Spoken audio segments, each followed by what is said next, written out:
Olá a todos e todas que agora passam a nos acompanhar neste podcast especial do Sindasp, nosso sindicato.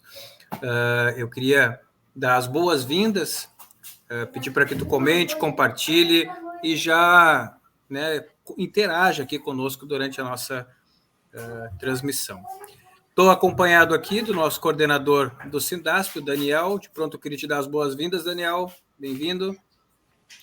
Olá, Alan, tudo bem? Bom dia, boa tarde, boa noite, como eu sempre falo, né? Que o nosso programa fica gravado, fica aí para as redes sociais, para todo mundo. É um prazer novamente a gente estar tendo a oportunidade de conversar aí com a nossa base representada, com as nossas trabalhadoras, os nossos trabalhadores, e nesse Sindasp em forma especial, né? Que a gente está contando com a presença ilustre aí da Kelly Machado, que veio falar um pouquinho nessa semana sobre a saúde mental.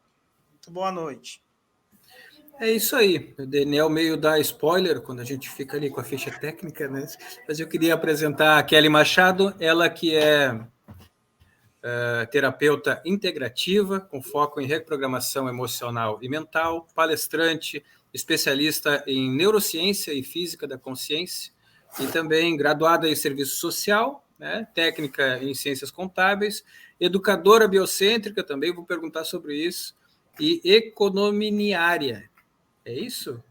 E economiária.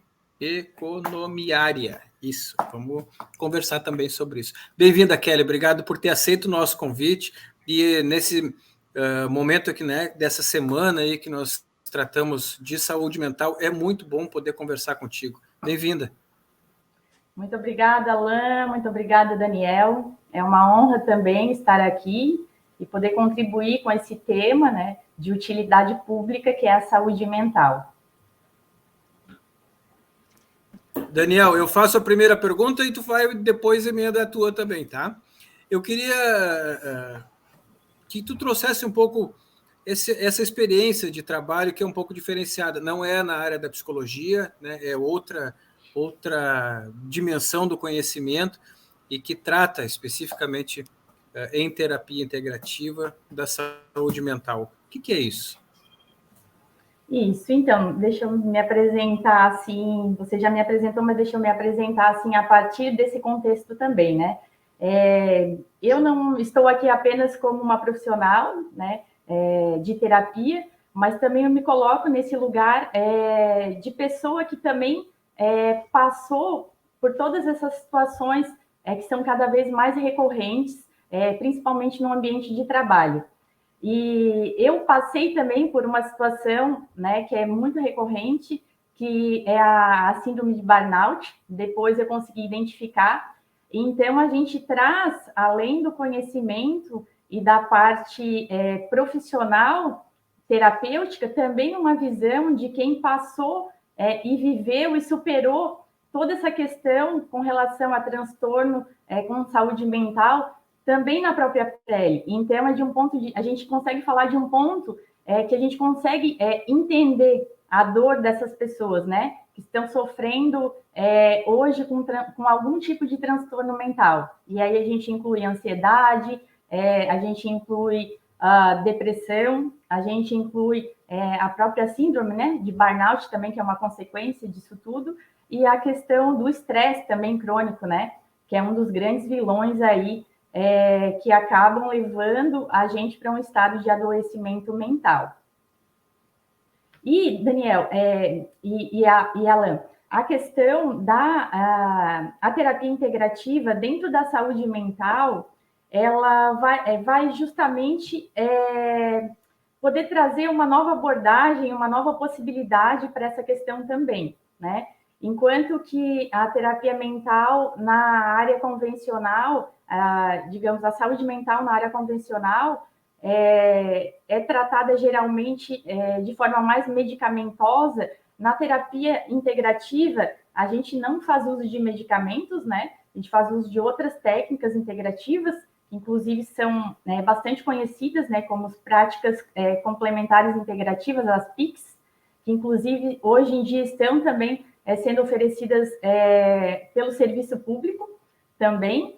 Então, a questão desse olhar integrativo é justamente isso, de olhar para o ser humano, para essa pessoa, de uma forma holística, né? De uma forma total. Então, nós não vamos olhar apenas uma questão neurológica ou mental. A gente vai olhar a questão emocional dessa pessoa que está passando por essa dificuldade, né? A questão física também, porque a gente somatiza a maioria das nossas emoções, e questão espiritual também, né? Porque o ser humano é um ser biopsíquico, sócio-espiritual. Então, a terapia integrativa, ela vem com esse olhar, né, para integrar e oferecer uma possibilidade dessa pessoa, desse ser humano, se entender de forma holística, de forma integral, e poder realmente chegar mais verdadeiramente à causa, né, daquelas situações que estão levando elas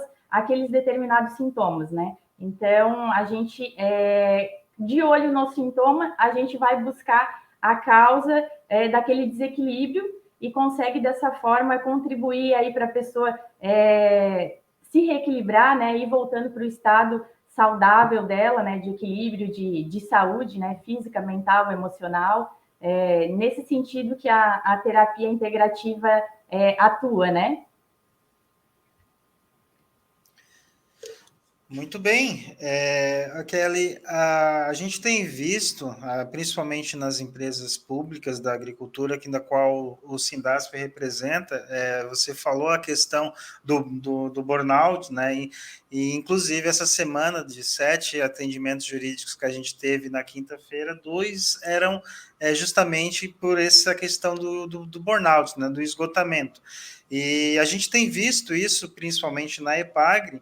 Devido a essa semana, a gente teve aqui conversando conosco na bancada o Jamil, que é engenheiro agrônomo aposentado da EPAGRE, e foi feita uma pergunta, o quadro necessário de funcionários para a EPAGRE desempenhar essas funções que ela exerce de políticas públicas, e, segundo ele, seria em torno de 3 mil funcionários, e hoje a EPAGRE está com em torno de 1.600 funcionários. E desempenhando o mesmo papel, inclusive até ampliando o papel que essas empresas desempenham na sociedade. O que a gente enxergou em relação aos atendimentos que foi feito, né? Muitas vezes esse trabalhador ele não se enxerga, ele não vê que ele está ficando doente. Quando que aparecem esses primeiros sintomas? Como a gente pode buscar entender e compreender nesse ambiente de trabalho que a gente realmente está adoecendo? Sim. Então, o que acontece? Com relação ao ambiente de trabalho, né, que é bem específico esse esgotamento por excesso de carga, né, de trabalho, vai acontecer que a pessoa vai começar a sentir alguns sintomas leves, assim, que ela não vai identificar. Porque o burnout, ele pode durar anos, né? E a pessoa vai tentando se encaixar num diagnóstico ou no outro, e às vezes não relaciona diretamente ao trabalho, ou até relaciona, mas não é reconhecida por isso, né? Então, o burnout ele foi reconhecido como uma doença ocupacional agora, né? Em janeiro de 2022, mas até então não era. Então, a gente não tinha tanto respaldo, né? Eu posso falar a partir também da minha experiência, né? Quando eu comecei meu processo de adoecimento no banco, né? O início do estágio, né? Começa, lógico, com a sobrecarga, justamente, né? Muita pressão, muita cobrança. Tem algumas áreas que são mais vulneráveis, né? Mais suscetíveis de estar desenvolvendo questões como o burnout, né? Que é a área da saúde, a área da educação, a própria questão policial também, né? Mas a gente tem outras áreas aí também. E você vai começar a perceber uma ansiedade, sabe? Lógico, é um estresse, né? Porque o estresse e a ansiedade, elas são facetas de uma mesma coisa, né? Então, até determinado ponto, o estresse é uma reação normal do teu corpo, né? Para se adaptar às situações. Mas a partir do momento que o teu organismo começa a trabalhar naquele modo de sobrevivência, constantemente, recorrentemente, esse estresse ele passa a ser crônico, né? E aí ele começa a prejudicar todo o teu funcionamento fisiológico, inclusive. Então você vai perceber que você vai ficando mais ansioso, mais em estado de alerta, né, mais constantemente.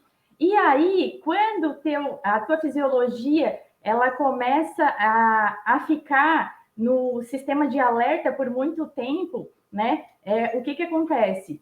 Hormônios como cortisol, adrenalina, elas vão ser produzidas de forma aumentada. Então, esses hormônios, que são hormônios também da energia, né? Eles não são vilões, a gente precisa. Para vocês terem uma noção, se a gente não tiver cortisol no nosso sangue, a gente não sobrevive, né? Mas em excesso faz mal, como também em falta também faz muito mal.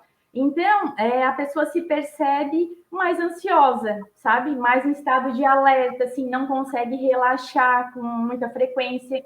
E uma consequência do cortisol alto, né? Porque normalmente o ideal é que ele baixe à noite, é que você não consegue dormir. Você começa a ter dificuldade de dormir, dificuldade de pegar no sono, ou você começa a acordar no meio da noite, ou simplesmente você acorda antes do horário que você normalmente acordaria, né? Porque não consegue dormir mais e acorda muito cansado.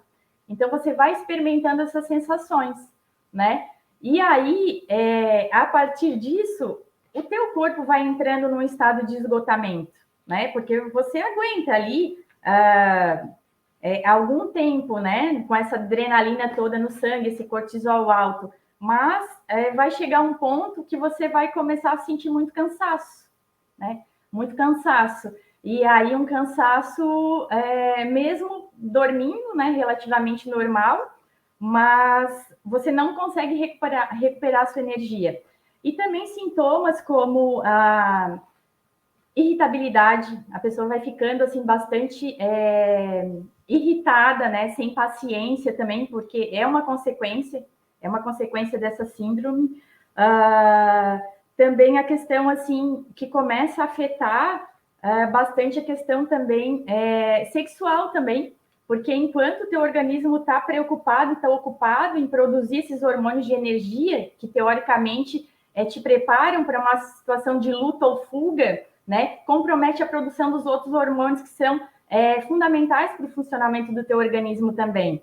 Então, uma das características é a baixa da libido, né? A pessoa começa a não apresentar mais um desejo sexual assim normal, habitual dela, né? Então, esse é um dos indicadores também, essa questão, tá? A questão também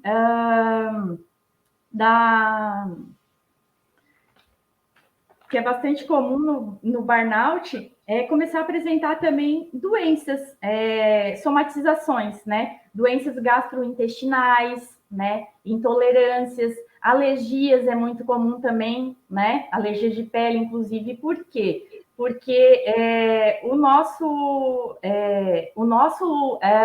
sistema nervoso e o nosso intestino, né? Eles são feitos do mesmo tecido embrionário.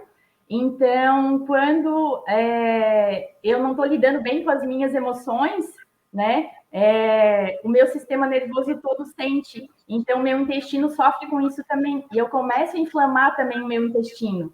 E começo também, inflamando o intestino, entrar numa questão de deficiência de vitaminas. Porque aí as toxinas começam a entrar no meu sangue, eu já não absorvo mais as mesmas vitaminas, e começo a entrar nesse processo de adoecimento físico também, né? Esse esgotamento mesmo. Isolamento também é uma característica do burnout também, porque a pessoa fica muito cansada, né? E aí ela não tem vontade, ela não tem energia para fazer as coisas, né? Então, essas são algumas das características. E a questão do excesso de trabalho mesmo, da pressão e daquele constante exposição à ameaça, né? Porque aí, quando tu fica muito em estado de estresse, tu se sente habitualmente ameaçado, né? E teu corpo entende isso. E a qualquer coisa mínima que acontece, é como se um gatilho em ti disparasse e tu tivesse naquela situação com muita ameaça, como se tu tivesse, de repente, quase que sofrendo um acidente ali. O teu coração já dispara, né? Tu começa a ter falta de ar, boca seca, tontura, tudo isso são características também, né, psicológicas e emocionais que essa síndrome traz para a gente, né? Kelly, eu fiquei curioso, porque os sintomas são todos de uma doença comum, por exemplo, entre os profissionais da comunicação, né?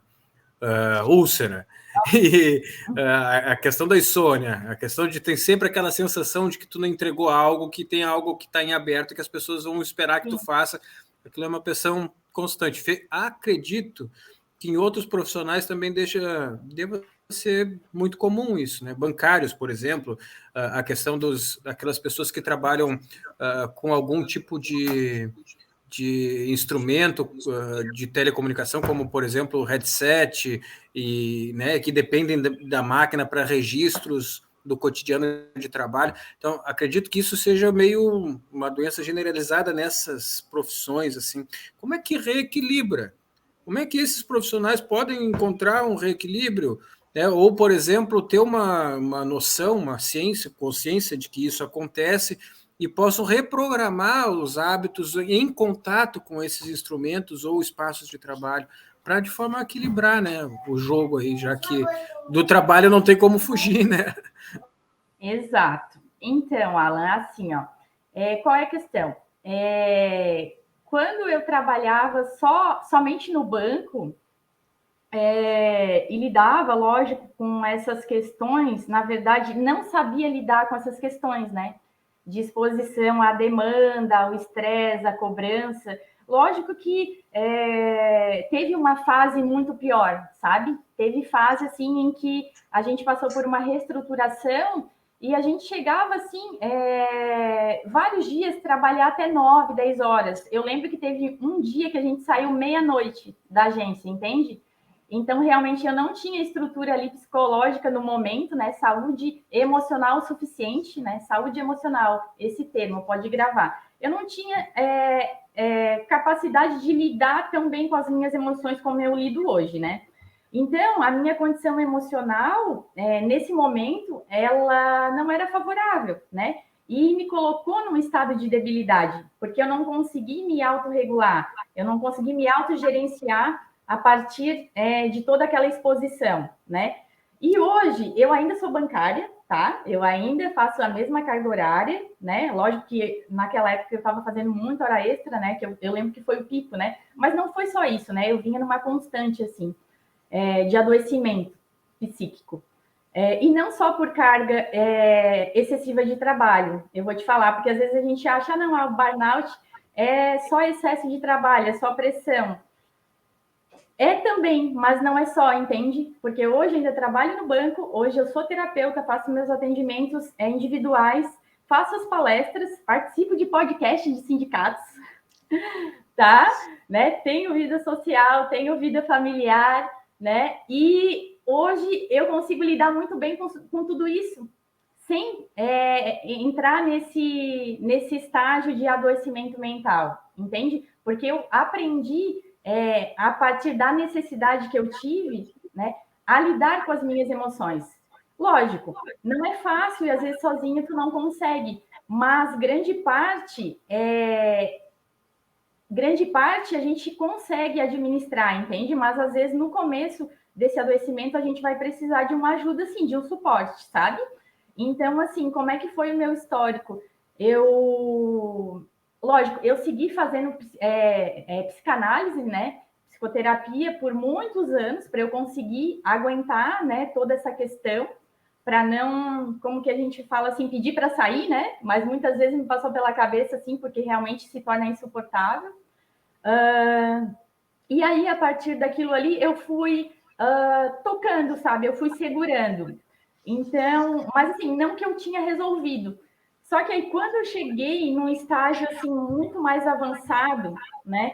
Que aí eu já estava com somatizações mesmo, eu adquiri uma doença autoimune, inclusive, né? Além de depressão, uma doença autoimune, né? E questões que, inclusive, intestinal, tá? A doença celíaca. Eu percebi que, assim, não, eu preciso fazer alguma coisa mais, sabe? E aí foi o despertar. Porque, às vezes, só com ajuda e a gente terceirizando a nossa questão, a gente não consegue sair exatamente daquele lugar ali que a gente se encontra, né? Vai ter um momento em que tu vai ter que perceber a tua contrapartida, entende? Né? Qual a tua responsabilidade nessa situação em que tu se encontra, entende? Então, assim, o que eu fui fazer? Eu fui expandir a minha consciência, né? E aí eu intencionei, nossa, eu quero sair dessa situação. A primeira coisa é tu querer sair daquilo, entende? Porque o que acontece às vezes? Às vezes, para a gente, um estado de adoecimento, dependendo, pode parecer estranho falar isso, tá? Mas é real. Ele, de alguma forma, traz algum benefício. Não sei se vocês já ouviram falar em ganho secundário, mas dependendo da situação na qual eu me encontro, se eu entro num estado de adoecimento, às vezes essa doença, esse adoecimento, ela vem para me tirar de uma situação que está muito desconfortável para mim, entende? Inconscientemente, eu estou tendo um ganho secundário com aquilo. Então, para mim, ser insuportável toda aquela carga horária, ser insuportável, né, aquele trabalho, se está insuportável para mim, né, eu vou inconscientemente adoecer, porque aí eu tenho possibilidade de sair daquele ambiente, entende? Então, eu fui atrás disso, né, de achar novos recursos para eu sair dali, porque eu sabia que era só uma manutenção, mas que não estava resolvendo, né? E aí eu lembro que a primeira coisa que eu fui fazer foi em busca de autoconhecimento, sabe, Alan? Eu fui em busca de autoconhecimento. Comecei a pesquisar depressão, né? Porque eu tomei remédio assim umas 2 semanas e eu vi que não dava para mim, porque eu comecei a me sentir muito estranha, sabe? Eu não gostei da forma com que eu ficava medicada, entende? E eu percebi, não, eu não quero isso para mim, eu não quero anestesiar a minha dor, eu quero curar a minha dor, eu quero encontrar a solução para as questões que eu estou passando. Então, eu comecei a pesquisar sobre isso, né? Sobre depressão, o que era, por que uma pessoa chega a um estado depressivo, né? O que pode levar, né? Mas numa visão mais holística. E eu encontrei a minha resposta, sabe? Eu encontrei. E eu entendi naquele momento que, lógico, tinha a questão da carga excessiva, da pressão, né? Do abuso, né? Porque tem, dependendo das metas da empresa e tudo mais, tem muita questão até de assédio moral, né? Abuso moral, né? Isso quase todas as empresas a pessoa sofre, né? Mas isso não desqualificava a parte que me tocava. Então, o que acontece? Tinha uma parcela minha também que estava descontente de estar ali naquele sistema, entende? Não era só sobrecarga. Então, através dessa busca, né, de me conhecer, de perceber por que eu me sinto assim, né? O que eu realmente quero. E aí eu fui atrás de outras práticas, né? E aí nessa eu entrei na yoga, né? A yoga, então, é uma prática que ajuda muito nessa questão, entendeu? Para equilibrar. Porque o que acontece? Se eu estou num emprego que exige, um trabalho que exige demais de mim, né? E que está me sobrecarregando e que eu me sinto desequilibrada, o que eu vou fazer? Eu vou ter que buscar uma compensação. Eu não posso ficar fixada só naquilo, entendeu? Por mais que eu tenha que entregar, por mais que eu goste daquilo, né? Eu tenho que buscar uma compensação fora. E se eu trabalho num lugar que é um lugar mais propenso a estresse, sabe? Eu tenho que buscar uma compensação num ambiente com uma atividade que eu possa me relaxar, entende? Porque senão eu vou entrar em estado de adoecimento. Então aí a gente tem aí a yoga, né? A meditação, o próprio silêncio, tá? Se vocês forem ver na medicina mais antiga, né, milenar, que é a dos Vedas, né, da Índia, a Ayurveda, ela é baseada em 4 pilares. Então a saúde ela se dá através da alimentação, do sono, a gente já vai falar da importância dele também, assim que possível, né? Do movimento, né? Que é a gente se movimentar, se exercitar, isso é fundamental, inclusive para a questão cognitiva, tá? E a questão do silêncio, entende?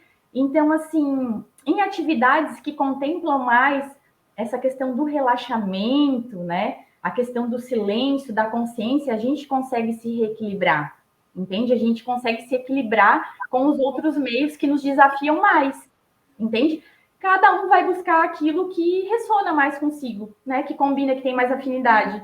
Porque às vezes eu vou dizer para ti, Alan, yoga é ótimo, mas tu não se identifica, entende? Tu prefere fazer, sei lá, escalada. Tu vai ficar em silêncio, tu vai, sabe, exercitar, vai produzir hormônios ali naturalmente também, assim como na yoga, sabe? mas vai ser mais eficaz para ti, entende? Então, não tem receita. A gente tem catalogado coisas que a gente sabe que funcionam muito, mas buscar o equilíbrio com atividades relaxantes e praticar o silêncio, sabe? Pelo menos 5 minutos por dia, né? É uma coisa tão simples, né? Mas tão incomum. A maioria das pessoas não praticam o silêncio. E o silêncio, ele te reconecta contigo mesmo, sabe? Ele te dá a possibilidade de se reequilibrar, assim como a respiração, né? A respiração é a maior ferramenta de equilíbrio do sistema nervoso que a gente tem. Então, quando a gente está lá num ambiente de trabalho cheio de meta cobrança, a gente é como se a gente tivesse acionado, né? Sendo acionado na gente um botãozinho que liga o modo de sobrevivência, né? Que é o estresse ali. Aí a gente se coloca em modo de estresse. Mas quando eu, por exemplo, faço uma técnica de respiração, né? E eu não preciso ser alguém super espiritualizado para poder pegar, sentar na frente do computador ou ali na mesa ou no quarto e fazer 5 respirações mais profundas, entende? E aí, quando eu faço isso, eu também ativo, eu tenho um botãozinho que eu ativo em mim através da respiração, que é o botão do relaxamento, que é o botão do equilíbrio. Então, cada vez que eu respiro, eu estou mandando informação para o meu sistema nervoso que está tudo bem, sabe? Que eu estou em equilíbrio, que eu estou em segurança. E aí, o meu organismo vai entender que tudo bem, sabe? Eu já posso dormir, sabe? Eu não preciso estar sempre alerta, eu não preciso tirar as funções do meu organismo, né? De produzir outros hormônios para outras funções muito importantes no meu corpo e colocar tudo em energia, porque eu não vou precisar o tempo todo lutar ou fugir ou paralisar, né? Então, funciona assim. Se eu fosse dar uma dica principal, né, para a pessoa começar, porque a gente tem várias, eu estou aqui com uma lista enorme que a gente vai poder conversar, mas a primeira de tudo, tá? E a mais importante é, assim, autoconhecimento e respiração. Com essas duas coisas aqui, se a pessoa começar a desenvolver isso, investir nisso, ela já vai, com certeza, começar a sair desse estado de adoecimento psíquico no qual ela se encontra.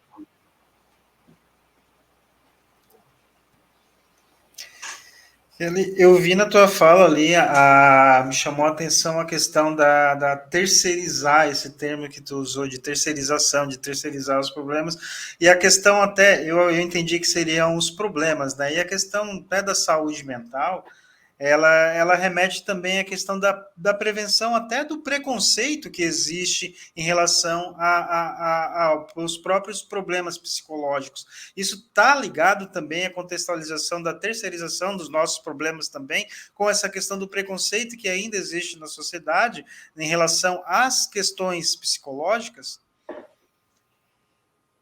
Deixa eu ver se eu entendo a tua pergunta. Eu acho que eu me referi na questão da terceirização, no sentido de a gente, às vezes, equivocadamente achar que a solução para as nossas questões está somente na mão das outras pessoas, entende? Sim. Mesmo que seja um profissional de saúde, entende? Mas não, isso seria um nível acima disso, entende? Porque quando a pessoa, por exemplo, entende que ela precisa de ajuda, né? Realmente ela tem que procurar um profissional, mas eu me refiro a partir do momento que ela já está tendo ajuda, sabe? E essa questão, ela não vai ser resolvida só pelo profissional. Aliás, ela não vai ser resolvida pelo profissional. O profissional vai te dar um suporte, vai te mostrar um caminho, né? Vai, de repente, te ajudar a sair de um estado inicial de debilidade no qual tu se encontra. E eu lembro muito bem, assim, uma outra dica muito importante para quem já está num estado mais avançado, né? Inclusive depressivo, né? Com estresse crônico, assim, que está sentindo já inclusive no corpo essa debilidade, seria realmente procurar também um profissional da parte de nutracêuticos, entendeu? Eu lembro que na época, quando eu estava assim, no final desse processo, né? Daí depois eu comecei a melhorar, claro, né? Uma coisa que me ajudou muito, né? A terapia me ajudou a me sustentar até aquele momento ali, né? E eu comecei a ascender a partir do momento que eu fui buscar autoconhecimento e que eu fui começar a fazer algo por mim. Mas, lógico, com o apoio de outras pessoas que entendiam mais do que eu na época, né? Então, eu lembro que foi fundamental e que eu comecei a ver melhoras significativas mesmo, inclusive no meu humor, tá? Na questão de reposição de vitaminas. Então, eu procurei um médico ortomolecular. E aí, lógico, ele pediu uma série de exames ali para mim, até porque nesse momento eu já estava com doença celíaca, né? E uma característica de quem tem essa doença é a questão de não absorver os nutrientes, né? Então, tu entra num estado de deficiência de vitaminas muito séria. Então, isso prejudica a tua saúde mental também, né? Porque a saúde mental é um conjunto de fatores, né? Que englobam o psicológico, mas englobam também questões físicas, né? E químicas também. Então, eu lembro que a partir do momento que eu fiz aquele tratamento ali, com reposição de várias vitaminas, sabe? Inclusive de probióticos também, é muito importante a gente considerar essa questão, porque 90% da nossa serotonina é produzida no intestino, né? E a serotonina é o principal hormônio, né? Que nos protege de ter problemas por exemplo, depressão, né? Então, assim, essa questão é muito importante. E a maioria dos profissionais até da saúde no meio convencional, porque o médico ortomolecular, ele não é muito convencional, entende? É como se ele fosse assim um médico à parte. Ele é da medicina convencional, mas a medicina convencional não é o mesmo olhar que tem para o médico ortomolecular.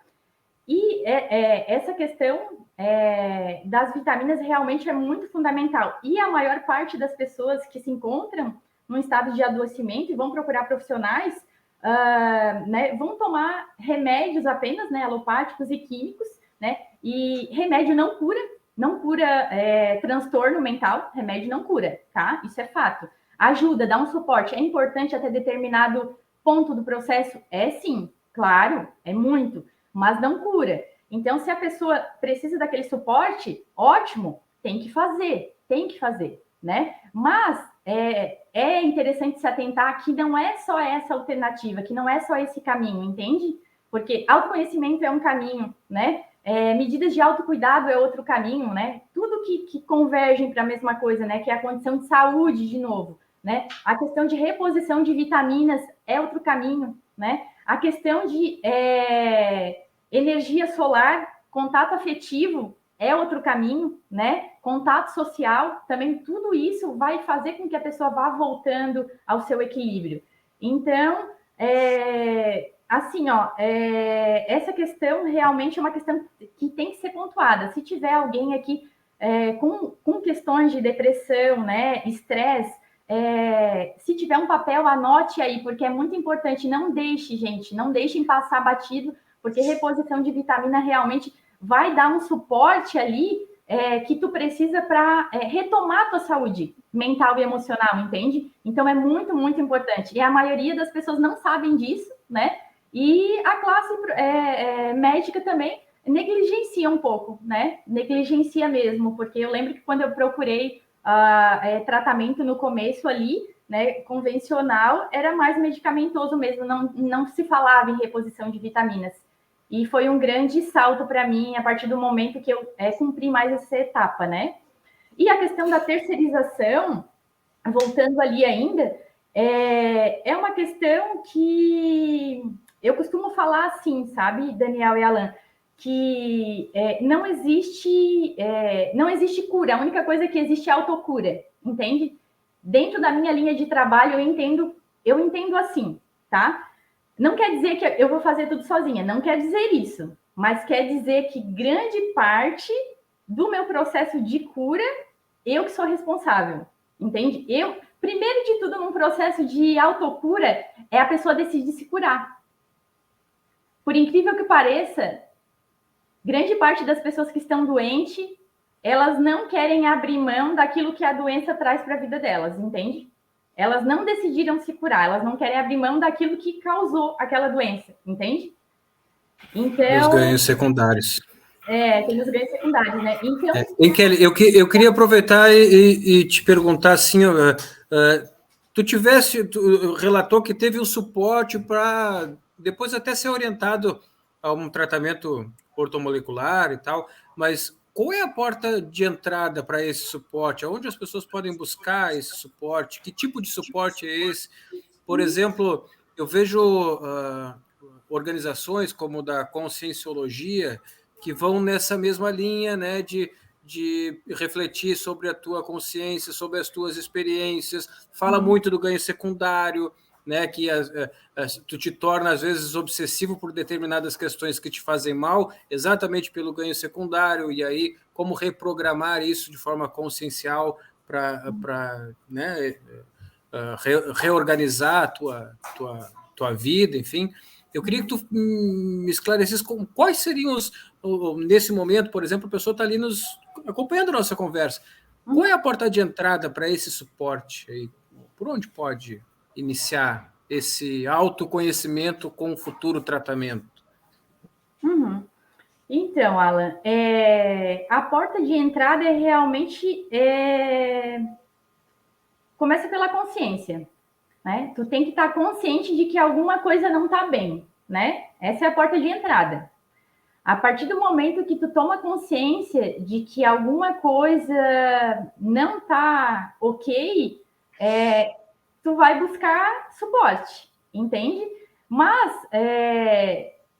para ti também ter consciência de que alguma coisa não está legal, tu tem que se autoconhecer, né? Então, são coisas assim que elas caminham juntas. Tu vai buscar um suporte profissional, né?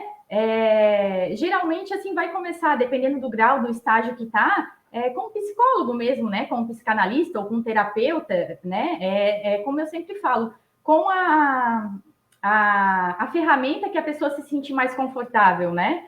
Mas é sempre bom passar por um psicólogo também, eu recomendo, tá? E a questão é andar lado a lado, entende? Com autoconhecimento. Essas coisas que eu te falei, esse caminho das pedras que eu trilhei, se eu for te falar hoje, Alan, eu peguei aqui nesse site, foi essa pessoa que me disse, não tenta, isso não confere. Por quê? Porque foi através do autoconhecimento. E hoje eu tenho uma linha, né, de entendimento sobre como voltar a ter saúde mental e emocional que eu tracei a partir daquilo que eu vivenciei. E é isso que eu replico também com as pessoas que eu cuido, né, que eu acompanho. Mas se eu fosse te falar, seria isso. Buscar autoconhecimento e buscar suporte profissional, concomitantemente, entendeu? Simultaneamente, né? E aí o suporte profissional vai entrar o quê? Essa assistência psicológica, né? Terapêutica, e a questão também de reposição dos seus minerais, das tuas vitaminas. É fundamental, entende? Isso é muito fundamental. E aí é começar a se investigar, entende? Por que eu sinto como eu sinto? Por que eu me sinto assim? Por que eu me sinto tão irritada? Por que eu me sinto tão frustrada? Sabe? Por quê? Né? O que me levou? Porque eu estou sentindo essa sensação. Qual o pensamento que me levou a ter essa sensação? O que eu estou pensando insistentemente a respeito disso? Né? Que crenças me prendem aqui? Sabe? Que crenças, que gatilhos que me levam a ter essas sensações?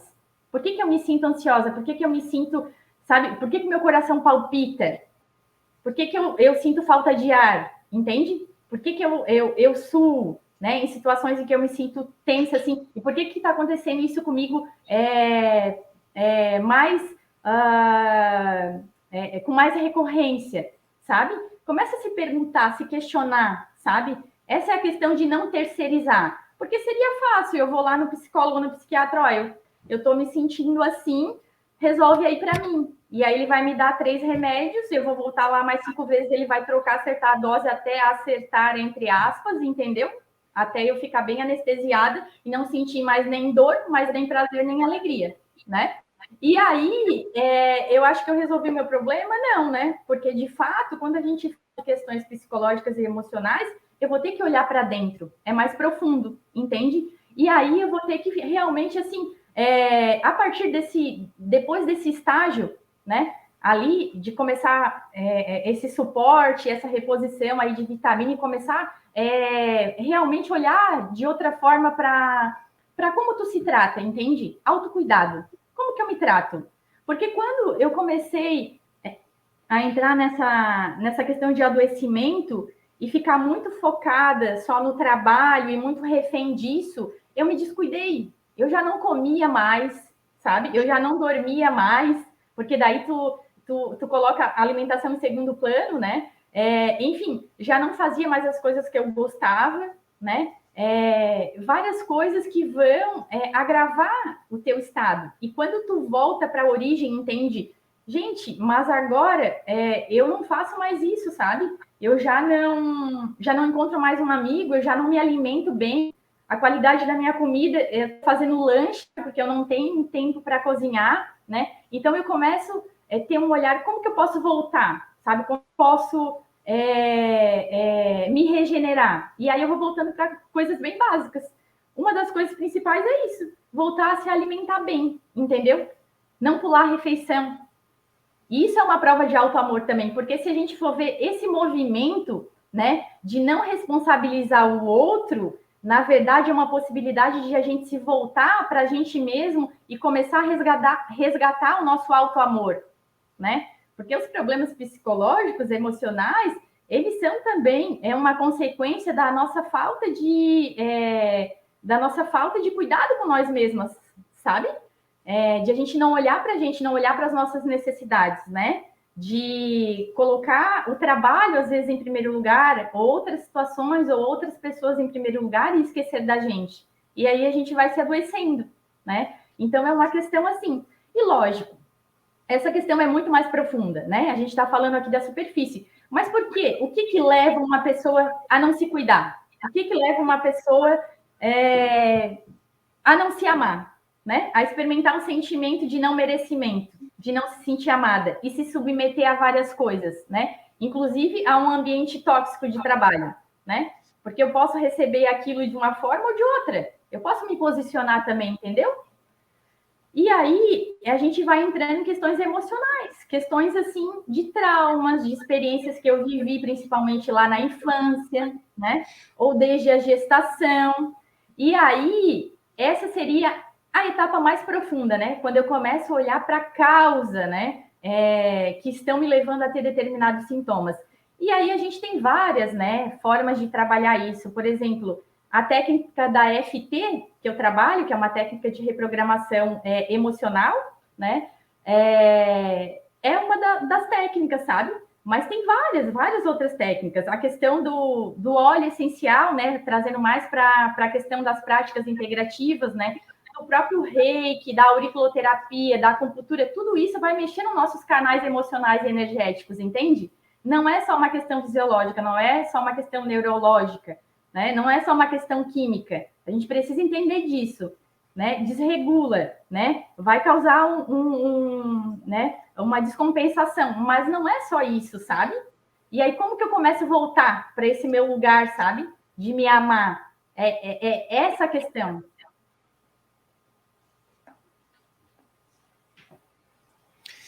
Entendi.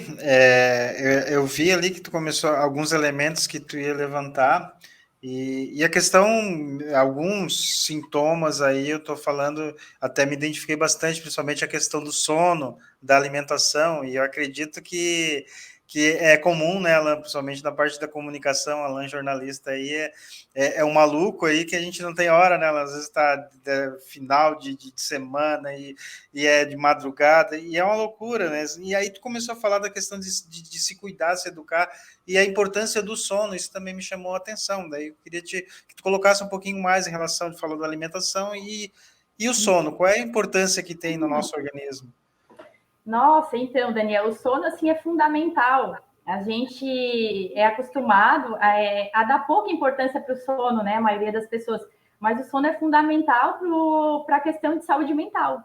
É fundamental, né? Assim como também a questão do sol também é muito fundamental. Mas como que a gente pode cuidar, né? Melhor do sono? O que acontece? Se eu passo a estar em estado de estresse mais constantemente, eu não vou desligar o meu sistema de alerta. E uma pessoa que está em alerta, ela não está relaxada suficientemente para dormir, Vocês concordam? Então, eu posso até dormir, mas eu não vou ter um sono profundo, regenerador, e eu vou acordar no outro dia super cansado. Vocês experimentam essa sensação, por acaso? De dormir aquelas horas? É uma quantidade que normalmente eu dormiria e estaria bem. Mas ultimamente eu estou dormindo a mesma quantidade de horas e acordo exausto, cansado. Vocês experimentam isso ou conhecem alguém que experimentem? Então, o que quer dizer? Quer dizer que assim, você foi dormir com cortisol muito alto, sabe? E aí não deu espaço para o teu corpo se regenerar, porque o nosso corpo ele só se regenera quando a gente está em estado de relaxamento. O nosso sistema nervoso autônomo, ele é dividido em 2 sistemas, o sistema simpático e o parasimpático. Então, assim, geralmente, quando um está ativo ou muito mais ativo, o outro está em menos atividade. Então, assim, se eu vou tentar dormir com o meu sistema parasimpático, né, que é o sistema aliás, o sistema simpático, que é o sistema do estresse ativado, eu não vou relaxar o suficiente. E aí o meu sistema imunológico, que é ligado diretamente ao nosso sistema parasimpático, que é o nosso é o nosso modo de criação de relaxamento, né? Ele não vai ser ativado. Então, o meu sono não vai ser um sono regenerador, né? Não vai ser um sono reciclador. Então, o período da noite, né, que era para eu regenerar todo o meu organismo, meu sistema imunológico ser ativado, ele é comprometido. E aí eu começo a ficar doente mais facilmente, resfriado é muito comum, sabe? Porque o sistema não tá bom, né? E o que eu posso fazer, né, para melhorar o sono? Porque é fundamental mesmo. E outra coisa, o sono tem diretamente relação com a questão depressão também. Por quê? Porque a melatonina e a serotonina, elas estão inteiramente ligadas. Então, assim, se eu não durmo o suficiente, eu não descanso o suficiente para ter uma secreção ótima de melatonina durante a noite, né? Eu não tenho também serotonina suficiente. Porque chega de manhã a nossa melatonina, quando a gente pega a luz do sol, por isso é tão importante o sol, é convertida em serotonina. Então, se eu tenho pouca melatonina, eu também vou ter pouca serotonina, e daqui a pouco eu estou num estado depressivo. Mas é porque é uma disfunção química só? Não. Por quê? Porque o estilo de vida do Daniel, do Alan e da Kelly é um estilo de vida que ele está se sabotando, ele não se cuida, né? Ele não se alimenta, ele não dorme bem, ele não tira tempo para ficar com as pessoas que ele gosta, então automaticamente o Daniel vai ficar com o sistema imune mais deprimido, vai ficar com o sistema psicológico mais deprimido também, porque ele já não está fazendo as coisas que são boas para ele, que fazem ele bem. Vocês entendem? Né? E aí, o que eu posso fazer para mudar essa questão do sono? Né? Primeiro, entender que, assim, autocuidado é uma prova de amor. Né? Uma prova de amor para nós mesmos. Entender que, assim, às vezes eu quero tanto fazer pelo outro, mas eu só consigo fazer pelo outro se primeiro eu fizer por mim. Entende? Então, assim, sabe, ama o próximo como a ti mesmo? Qual é o parâmetro? Como eu posso amar tanto o próximo se primeiro eu não me amo, né? Então, a gente tem que se voltar para a gente, sim, porque, assim, quanto mais a gente se cuida, quanto mais a gente cuida da nossa energia, da nossa vitalidade, mais a gente vai ter para dar para o outro também, entende? É ao contrário. E, às vezes, eu me sobrecarrego, eu me desgasto, né? Ali numa sistemática de que entrego para o outro e estou me desequilibrando. Então, no final das contas, eu não estou entregando também o meu melhor, porque eu não estou no meu estado melhor, entende? Então, é um tiro que sai pela culatra, né? Então, a gente precisa olhar para isso também. Então, eu amo melhor o outro quando eu me amo também, né? E eu entrego mais para o outro quando eu estou entregando para mim também, né? E a questão do sono, ela é uma questão, assim, que dá para equilibrar, dá. Tem, né? Eu não sei se vocês conhecem, tem a chamada higiene do sono, né? E, assim, quando que o meu sono tá ruim, né? Às vezes a gente fica com uma visão limitada. Sabe, assim, aqueles animais que usam o cabresto, assim, que só olha para um lado? Então, às vezes a gente fica fixo numa ideia e só Tem visto muito isso nos últimos tempos, né, Kelly? Muito. Muito, sabe? E aí a gente se limita quando a gente só olha de um ângulo, né? Mas, assim, é bom que a gente separe também em partes para a gente poder também absorver aos poucos as coisas, né? Mas nada é só parte, né? Tudo é integral, tudo está integrado. Então, assim, a questão do sono, a gente fala hoje muito em higiene do sono, né? E eu vou falar um pouquinho sobre isso também, como aplicar isso na nossa vida no dia a dia. Mas, só para a gente, assim, ó, ter uma expansão de consciência nesse sentido. Quando que o meu sono tá ruim? Ah, é por causa disso, daquilo do café, é por causa, sabe, daquela outra situação, ou da outra. Claro, tudo ajuda, né? Ajuda a atrapalhar, como eu costumo dizer. Tudo ajuda a atrapalhar, né? Dependendo. Mas, o que acontece? O que o sono ruim me diz, né? Me diz que se o meu sono tá ruim, se a qualidade do meu sono tá ruim, não são só coisas pontuais, sabe, que estão ruins. Quer dizer que, tipo, a minha vida também tá ruim, no final das contas, entende? Então, eu tenho que olhar para isso também, né? Então, assim, como que eu vou fazer para, né, melhorar o meu sono? Vou usar óleo essencial de lavanda? Não é isso. Não é sobre isso que se trata, entende? Embora a lavanda é super ansiolítico, e se tu inalar, tu vai entrar em estado de sonolência, assim, em segundos. Mas, assim, não é sobre isso que se trata, entende? Não é usar o óleo essencial como um remédio alopático, não é isso, né? A gente tem muito mais profundidade com isso, né? Então, primeiro olhar e pensar, por que o meu sono está ruim, né? Não será porque a minha vida também está numa sistemática, assim, não muito saudável, né? E eu posso fazer muitas coisas para melhorar o sono. Posso, já vai me ajudar também, mas, assim, eu tenho que olhar para a minha vida. O que eu posso mudar, sabe? E transformar na minha vida de atitude em mim para que a minha vida também possa ser transformada, para que o meu sono possa ser transformado, entende? Então, né? Mas na prática, assim, questões específicas hoje, né? Como que a gente pode fazer isso além de pensar sobre a minha vida, né? Eu posso ter um ritual do sono, por exemplo. Quem tiver caneta e papel aí anota, porque vou entregar o ouro aqui na questão da higiene do sono, tá? Questão, assim, ó, de estímulos externos. Perto da hora de dormir, sabe? Umas 2 horas antes de dormir, por aí, o ideal, tá? Evita estímulos externos muito agitados, sabe? Como filmes com muita ação, violência, música, entende? Atividades, assim, que te estimulam muito, né? Cerebralmente, porque aí tu vai ter dificuldade de desligar, né? Antes da gente ir dormir, a gente tem que ir avisando para o nosso cérebro que a gente está indo dormir, entende? Porque ele não sabe. Eu estou aqui, sabe, num agito aqui e tal, e agora eu vou ali deitar. Não, sabe? Eu estou com energia, eu estou com adrenalina, né? Eu estou com hormônios, assim, que me deixam estimuladas. Então, o meu cérebro não vai entender. Eu tenho que dar sinais, né, dicas para ele, que ele pode desacelerar, que eu vou entrar em estado de relaxamento. Então, eu vou fazer atividades apenas mais tranquilas, né?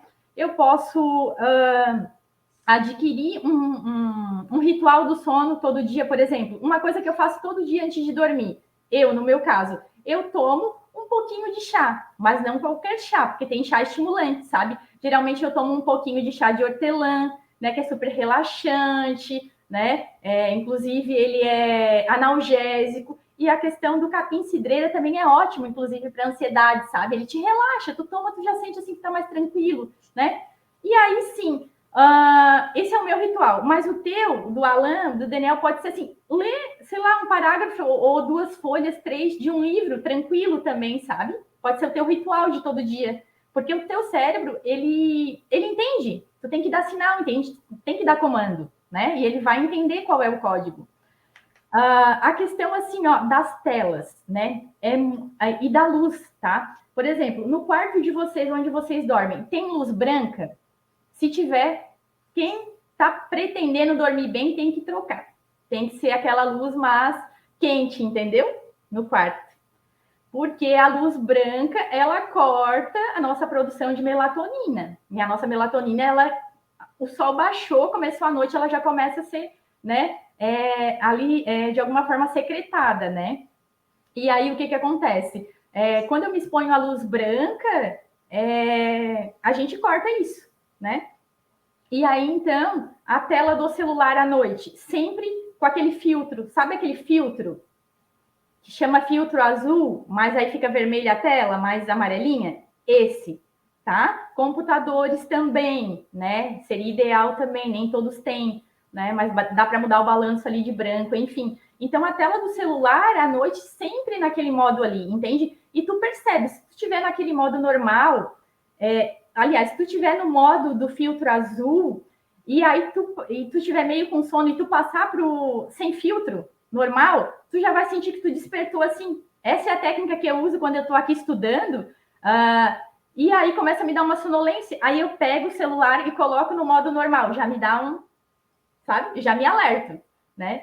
Então, procurar essa iluminação mais quente, entendeu? Nos ambientes que tem mais a ver assim com o descanso já, né? E a questão do celular, muito isso, né? E diminuir, logicamente, a questão da exposição às telas perto de dormir, né? Evitar de estar em contato com muita informação que te estimule, né? Porque tu tem que ir, qual é a regra? Ir desligando para o teu sistema nervoso entender que tu tá em segurança, entendeu? Que tu não precisa ficar alerta, que tu pode relaxar, né? E aí, no outro dia, assim, conforme tu vais fazendo isso, né, e vai começando a regular o teu ciclo do sono, tu vai perceber que esse cansaço que tu sentia, sabe, de manhã, aquela fadiga crônica ali, ela vai começar a diminuir, entende? E até que não vai existir mais, né? Se tu estiver cuidando da alimentação, né? Se tu tiver com hábitos, né, de autocuidado saudáveis, né?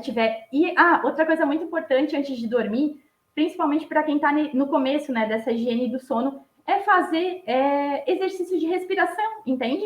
E não tem segredo, não tem milagre, é simplesmente respirar mais profundamente e também inspirar e expirar mais profundamente, sabe? E aí tu pode, na parte da expiração, fazer numa quantidade de segundos maior, sabe? Do que tu inspira. E tu pode fazer um ciclo assim, sabe? E nisso teu organismo vai apertar aquele botãozinho dizendo, ok, sistema nervoso parasimpático ativado, você pode dormir, você pode reciclar, entende? É isso, basicamente, assim. Lógico, tem muito mais coisa, mas eu acho que para começo, assim, com essas 5 dicas aí já vai resolver bastante. É como uma Alexia, né? Vai determinando ali.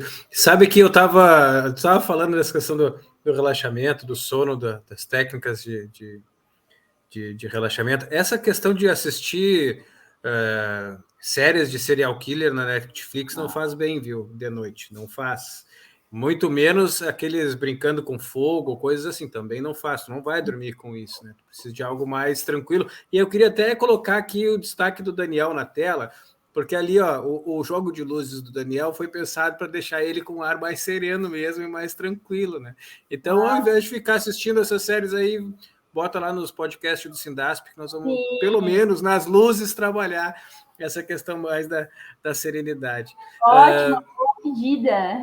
É isso aí. Kelly, eu queria para a gente já encerrando, te questionar assim, ó, tem alguma coisa que ficou para trás? Alguma dica que ficou para trás? Alguma técnica que ficou para trás? E aí já aproveitar e pedir para o pessoal deixar aqui nos comentários as suas experiências, né? Deixar aqui comentários com perguntas e tal. Nós vamos procurar responder a todos eles com muito carinho em todas as redes pelas quais nós vamos divulgar esse conteúdo, tanto no Facebook quanto no YouTube do Sindasp.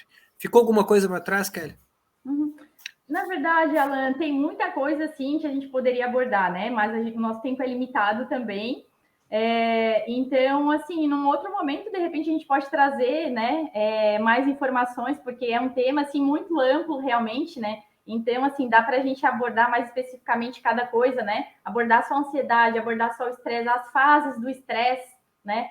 Que eu acho que é muito importante a gente abordar também. E eu acho que, de repente, a gente pode falar um pouquinho sobre essa questão, assim, que nos deixa... para que as pessoas, assim, que ainda estão se conhecendo, né, se percebendo dentro desse desequilíbrio assim, emocional, possam estar mais alerta, né?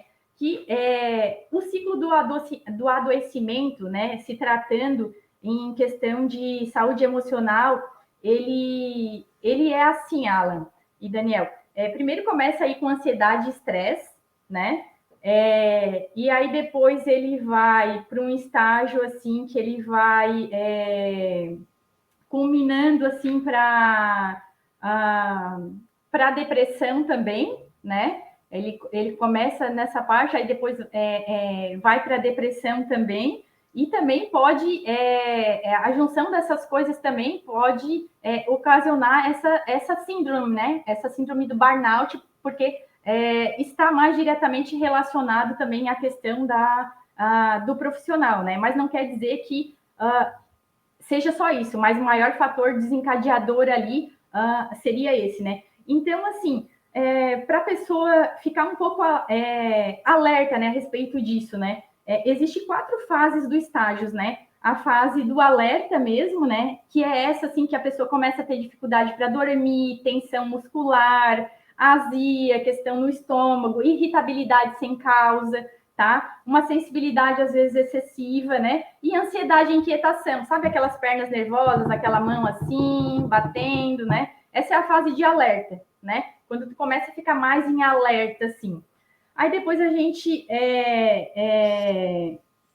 entra já na fase de resistência, que é onde os hormônios do estresse, eles meio que tomam conta de tudo. E aí começam a prejudicar mais a produção dos outros hormônios, inclusive dos hormônios sexuais. E aí vai somatizar esses outros sintomas iniciais da primeira fase de alerta, que é a questão, né, do cansaço mais crônico, dificuldade de memória, né, infecções regulares, né, e a questão daí bastante assim da diminuição da questão sexual também. Depois da terceira fase, a gente tem a fase de quase exaustão, tá? Que a pessoa daí vai ter realmente bastante dificuldade com o ciclo do sono, né? O corpo cada vez mais cansado, a ansiedade ela se torna constante, né? Diária. A pessoa não começa mais, começa a não achar mais graça nas coisas, sabe? Já começa a ficar arriscado. E ela perde a vontade de se socializar também. Então, isso são indicadores, né? São alertas que a gente pode ficar de olho aí se a gente se identifica com isso, para de repente já ir buscar uma ajuda, sabe? Já ir buscar uma ajuda, começar a olhar para isso e não deixar chegar na fase de exaustão, porque a última fase seria a fase de exaustão, né? Que a pessoa daí já dorme muito pouco, já quase não dorme nada, né? E não se sente descansada, né? Não consegue nem se concentrar, nem tomar decisão também, né? E aí começa a abrir espaço para doenças mais graves, né? Doenças, inclusive, autoimunes, doenças crônicas começam a se acometer, né? Inclusive depressão, pressão alta, cardiovascular, psoríase e a síndrome de burnout também, né? Que é, no caso, uma junção de ansiedade, estresse, né? Podendo ter quadro depressivo ali no meio também, e que é caracterizada, assim, a gente conhece mais, assim, por uma explosão, irritação, mas há um determinado tipo de depressão, inclusive, que a característica maior é essa irritabilidade, entende? Então, a depressão, ela não é não tem só a característica dessa depressão clássica que a gente conhece, né? Que é mais sintomas, assim, deprimidos, nesse sentido. Mas tem vários tipos de depressão. Então, nessa parte aqui, a pessoa se esgota, sabe? Ela vai entrar até numa fadiga adrenal, né? Então, quando o cortisol, quando ela tá, né, muito estressada e tensa, o cortisol sobe muito, vai lá em cima, né? E desequilibra o organismo dela. Mas quando ela chega nessa última fase aqui, na fase de exaustão, o cortisol dela vai lá embaixo. E aí, o que acontece? Não é bom também, porque nós precisamos do cortisol. Quando o nosso cortisol tá lá embaixo, quer dizer que a gente está com processos inflamatórios no nosso corpo, entende? Porque a gente precisa do cortisol para não entrar em processos inflamatórios. Então, aí é muito arriscado. Então, quem está assistindo aqui, todo mundo que está nos acompanhando hoje, né, se identifica com, né, algumas situações ou a combinação de algumas situações dessa aqui, se sente no limite já, né, ou mesmo que não se sinta, né, já identifique algumas características, não precisa deixar chegar no limite, porque às vezes é mais complicado, né? Eu deixei chegar no limite, né? E aí, então, eu cheguei à depressão, eu cheguei, né, a um burnout, eu cheguei a uma doença autoimune, né? Hoje tá tudo equilibrado, mas eu não precisaria necessariamente ter passado por tudo isso, né? Então, fica aí um alerta também para quem está nos assistindo e uma também sugestão, né? Na verdade, uma dica, assim, que eu acho que é muito importante, que é a questão da pessoa se entender nesse processo, né? Buscar ajuda, mas também entender que ela pode retomar o seu poder para ela, entendeu? Que ela pode retomar, sabe? E que a primeira coisa para ela conseguir fazer isso é assumir para ela mesma que às vezes ela não está legal, né? E começar a olhar para as emoções dela, né? Começar a identificar as emoções e começar a investigar por que ela se sente assim, qual de fato, né? A causa para isso, né? Além da sobrecarga, né? Por que ela se submete tanto a essas condições de trabalho, assim, né? E olhar dessa forma mais profunda. E essa é a forma mais, assim, efetiva de poder chegar na causa, né? E poder chegar também, consequentemente, numa solução.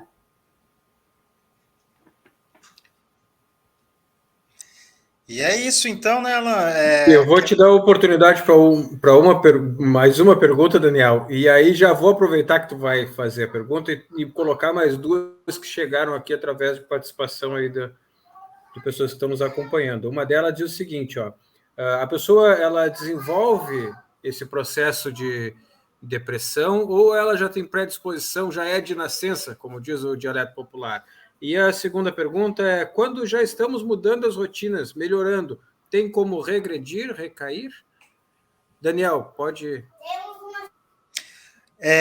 Seria nesse sentido também, nessa linha, então, eu deixo primeiro a Kelly responder e aí depois eu finalizo. Então. Uhum. Então, a depressão, ela não tem causa identificada, tá? Então, ela é justamente caracterizada por sintomas que não têm causas específicas, né? E elas têm fatores, tem questão genética, sim, né? Mas que eu entendo como terapeuta integrativa também, né? Nessa parte de genética, também como uma questão sistêmica, né? Em que a gente vem reproduzindo os padrões que foram também padrões de comportamento das pessoas que vieram antes de nós, entende? Dos nossos avós, dos nossos pais, né? Da nossa família. Então, nesse sentido, esses fatores que a gente chama de epigenéticos também, né? Os fatores do externo também tem a questão genética e tem a questão epigenética também, que é a questão do meio, né? E a questão também, assim, de traumas também são fatores que também vão influenciar aí na questão da depressão, né? As vivências, as experiências que essa pessoa passou também na infância ou ao longo da vida, mas mais especificamente na infância, são, assim, fatores bem importantes com relação, quando a gente pensa com relação à depressão, né? E questão também química, né? Neuroquímica também, que pode ser ocasionadas também por algumas outras práticas além dessas, né? Porque o nosso sistema emocional deprimido, ele também vai, consequentemente, diminuir a produção dos nossos hormônios, né? Vai prejudicar. Então, assim, tem vários fatores que influenciam, né, nessa condição de depressão, né? E na questão, assim, falando a partir do meu ponto de vista como pessoa que tive depressão, também é uma questão que tem muito relação também, assim, com, na maioria das vezes, com uma certa frustração, entende? Uma frustração, às vezes, de tu estar vivendo uma vida ou uma condição que não é exatamente aquela que tu está vivendo, entende? E aí tu vai ter que olhar para isso. Será que eu consegui tudo isso, eu conquistei tudo isso, né? Que era aquilo que eu julgava ideal, mas agora não faz sentido para mim? Será que realmente isso que eu tanto quis o que não está sendo o que me faz feliz? E começar a se questionar também nessa parte, né? Será que eu estou alinhada com a minha essência? Será que a vida que eu construí para mim é a vida realmente que eu quero estar vivendo? Então, a partir desse ponto aí também a gente já consegue olhar de uma outra forma também para essa questão. Muito obrigado, Kelly. E concluindo, encaminhando, né? A gente já está há um tempo aí no nosso podcast. Primeiro, eu gostaria de agradecer em nome do Sindasp, né? E dizer que vamos ter bastante oportunidade, até porque a nossa coordenação estadual, nosso sindicato é colegiado, já definiu, inclusive, como bandeira de gestão, a questão da saúde mental. Então, esse é só um primeiro a gente aproveitou o tema agora, que no dia 10 foi o Dia Mundial, né, da Saúde Mental, para a gente promover essa conversa aí relacionada ao tema. Mas isso já foi deliberado pela coordenação estadual, que é a bandeira da nossa gestão, até porque a gente teve dados alarmantes, principalmente na EPAGRE, aí, que mais de 50% da nossa força de trabalho da EPAGRE está tomando ansiolítico, está sobrecarregado, então isso aí a gente tem que levar daqui para frente ao longo da gestão e rotineiramente a gente tem que estar cuidando, tem que estar tratando disso. E aí eu te agradeço, né, pela oportunidade de compartilhar um pouco da tua vivência conosco, né, com todos os nossos trabalhadores e trabalhadoras representados. Fica o convite, a gente vai ao longo da gestão estar conversando um pouco mais, inclusive promover, depois a gente vai conversar, né, Alan, de repente oficinas para estar tentando melhorar um pouquinho a qualidade da saúde mental aí das nossas trabalhadoras e dos nossos trabalhadores. Muito obrigado, Kelly, pela participação. Alan, lá do Rio Grande, né, nosso jornalista Alan Camargo, que sempre nos proporciona essa produção desse conteúdo. O Juan, que também está aqui conosco aqui na sede do sindicato. E sindicato é cada um de nós. Não esqueça, né, Alan, o Juan sempre me cobra. Kelly, se inscreva lá no canal nosso do YouTube, curte, compartilha, comenta, e aí vai estar no YouTube, no Facebook, nas redes sociais. Essa é a ideia da nossa produção de conteúdo na comunicação nesse projeto aí do Sindasp. Gostaria de agradecer também, tá, Alan, Daniel, e dizer, assim, da importância que é o papel do sindicato nessa questão de saúde ocupacional, que precisa realmente mesmo, tá? Eu venho de um mundo corporativo também e a gente sabe que realmente precisa, né, essa bandeira ser levantada, né, para as condições de trabalho serem mais adequadas possíveis, né? E a gente sabe que não é a nossa realidade hoje, né? Eu já fui cipeira também, né, há algum tempo. Então, essa questão do trabalho realmente ela é muito séria, né? E a depender assim da política da empresa, do momento que está se vivendo, realmente é um fator muito grande, muito alto de risco para adoecimento mental. E a gente tem que estar de olho nisso mesmo, né? E cada vez mais tentando trazer políticas de saúde ocupacional para dentro das empresas e consciência, né?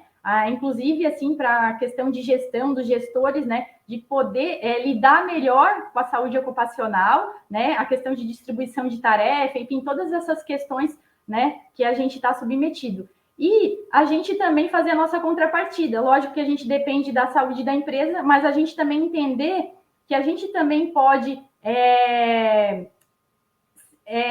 a gente também pode estabelecer o nosso próprio ritmo, entende? Porque, às vezes, assim, dentro de uma mesma empresa, um mesmo ambiente, né, tem outros fatores. Uma pessoa adoece em um nível, assim, muito grande e a outra continua ilesa, né? Por quê? Porque, às vezes, também eu compro muito aquela ideia, né, aquela sobrecarga. Então, assim, entender que eu tenho o meu ritmo e começar a respeitar esse meu ritmo, né? Junto com o autocuidado, né, que é geral, começar a entender que também dentro da empresa eu também tenho um limite, né? Eu também tenho uma quantidade X de trabalho que eu consigo fazer dentro daquilo que é saudável para mim e começar a me posicionar, né? Começar a me posicionar e começar também, às vezes, quando se dirigir só apenas ao gestor não resolve, procurar os órgãos, né, que nos apoiam, que é o sindicato, a CIPA, enfim, é muito importante porque realmente precisa. Os empregados muitas vezes se sentem desamparados, desassistidos, tá? E é uma condição, assim, que nós não precisamos passar por isso. Muito obrigada. Uma honra participar aqui com vocês. É isso aí. Nós não precisamos passar por isso. É possível dizer não a uma série de coisas, é possível reformatar, reprogramar os nossos espaços, os nossos ambientes de trabalho, a nossa consciência, o nosso autocuidado, né? Enfim, as várias formas de que a gente tem de se proteger dessas doenças, que não são doenças novas, mas que nos novos tempos elas parecem ser mais agressivas, né? Porque se tornam explícitas, a gente observa os nossos colegas adoecendo, a gente adoecendo, né? E esse sistema ele não está aí só para benesses dos que tem muito, ele está aí também para moer a carne do trabalhador e da trabalhadora, e uma das formas de moer, de sentir isso, é a doença mental, muitas vezes atacando aí, né, nos atacando e atacando os nossos colegas. Obrigado pela tua participação, não esquece de deixar o comentário, ficou com dúvida, comenta aqui, nós vamos entrar em contato contigo, fazer tudo aquilo que é do nosso ritual carinhoso nas redes sociais também, que é aquilo que a gente traz para o presencial, né, Daniel? Aquele atendimento no cara a cara legal, assim a gente também procura dar através dos nossos instrumentos virtuais, então não deixa de comentar, compartilhar o conteúdo se gostou e se inscrever no canal para sempre receber mais informações, ativa o sininho lá também, que aí toda vez que nós estamos produzindo conteúdo, tu está sabendo. Obrigado, nós voltamos numa próxima oportunidade com mais um podcast do Sindasp. Até lá, tchau, tchau. Forte abraço.